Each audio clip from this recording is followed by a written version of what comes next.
Walaqad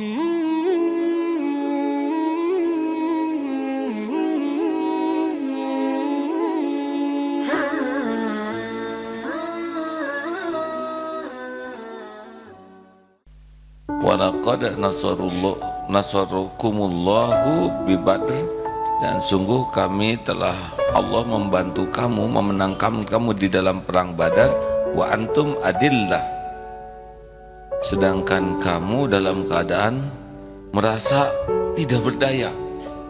Nah, jadi sepanjang kita merasa ini kayaknya gampang nih ya, saya udah pernah pengalaman. Nah, lihat ya, ini saya pernah pengalaman hal seperti ini. Ini ilmu saya memadai lah yang gini-gini. Ini saya terlatih dalam situasi ini. Nah, itu paling bahaya tuh kalau di hadapan Allah. Karena kita sudah merasa bisa mengatasi. Tidak ada yang hebat hadirin. Siapapun yang hebat, loncat selamat karena Allah menyelamatkan. Dia terjun dalam situasi sulit, parasut mengembang dalam keadaan 1000 karena dia jagoan. Tidak, karena Allah saja menolong. Dia berkuda begitu hebat dalam situasi yang sangat berat, dia terlatih. Tidak, Allah saja yang menolong. Kalau Allah mau jatuhkan, setelah latih apapun jatuh. Tidak ada yang hebat dalam genggaman Allah. Tidak ada yang jagoan. Kalau Allah mau selamat, kalau Allah tidak akan selamat. Itu saja. Loh, kalau gitu buat apa kita berlatih? Berlatih itu amal soleh bagi kita. Kalau yang jago-jago nggak hebat, nggak pada mati yang jagoan, ya mati juga. Ada yang otot kawat, balung besi, leher beton, urat kabel, muntaber. Gimana menangkis kuman? Serius ini? Ada dulu dan 4 dianggap jagoan, sedang memperbaiki mobil, dongkraknya remeng ketimpa, selesai. Latihan siang malam tidak menolong menghadapi takdir Allah. Makanya kita harus bisa, harus terlatih, harus paham, tapi jangan pernah bersandar kepada kemampuan. Harus bersandarnya kepada Allah. Jadi jangan sampai menuhankan kemampuan kita, menuhankan ikhtiar, menuhankan pengalaman, menuhankan keahlian. Ahli ya bagus, tapi tetap saja yang nolong adalah Allah.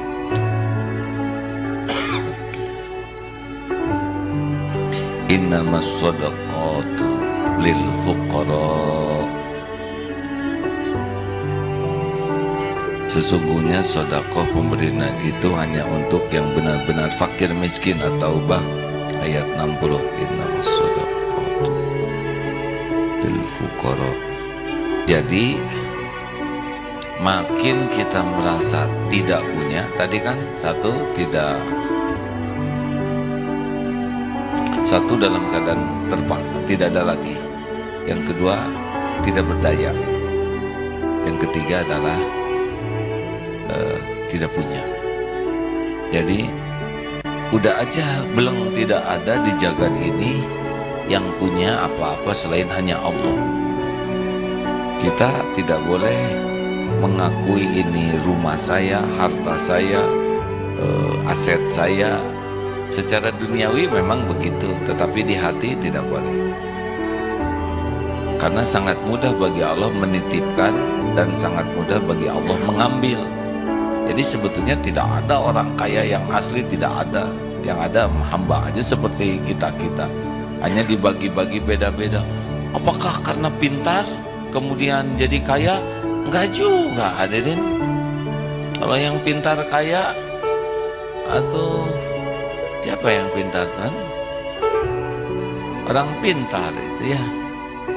Kan banyak orang pintar tuh ya. Makanya dia cari pasien yang IQ tinggi, tidak jaminan. Hasil penelitian juga tidak jaminan. Wah, kita harus kerja keras. Kalau gitu tukang batu paling kaya ya. Dia kerja keras tuh, membongkar batu, mukul-mukul batu, ngangkut-ngangkut batu. Dan kita mah tidak perlu jadi orang kaya harta. Yang perlu itu jadi orang yang kaya hati itu perlu. Kalau harta itu judulnya secukupnya, tidak perlu banyak. Yang penting tiap perlu, bukan ada, cukup Pak. Ada juga nggak cukup mah stres, ya kan?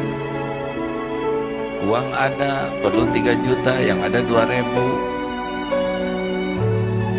Sepatu ada, nomor 32, kaki bapak 43. Kan emosi pakainya. Cukup. Nah, orang yang cukup itu yang kaya hati biasanya.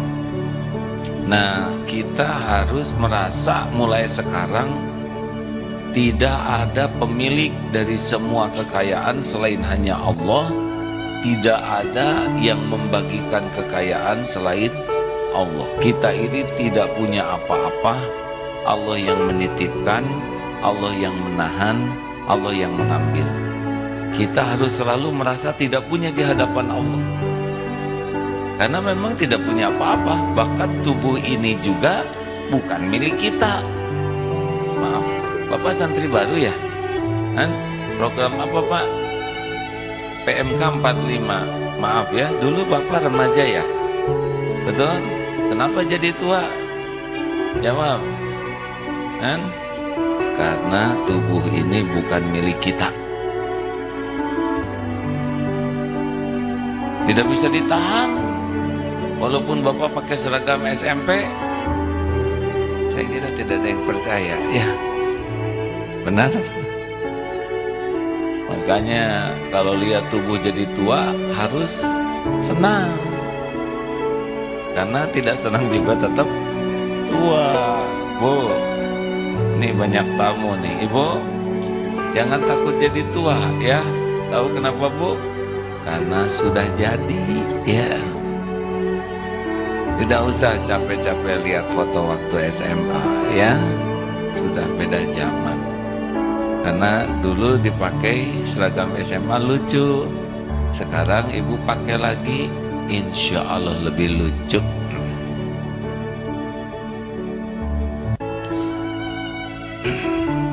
Lemah, tiada daya kecuali dengan pertolongan Allah. La haula wala quwata illa billah.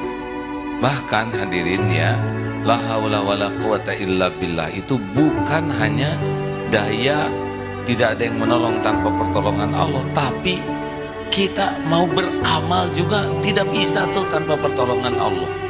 Termasuk kita bisa menjauhi maksiat tidak sanggup kecuali dengan pertolongan Allah. Makanya kalau mau berbuat dosa itu la haula wala quwata illa billah, itu akan jadi rem itu. Kita kan maunya bikin dosa. Nah, terhindarnya kita dari dosa itu pasti dengan pertolongan Allah. Kita nih bisa ngumpul di sini udah pasti nih dengan pertolongan Allah.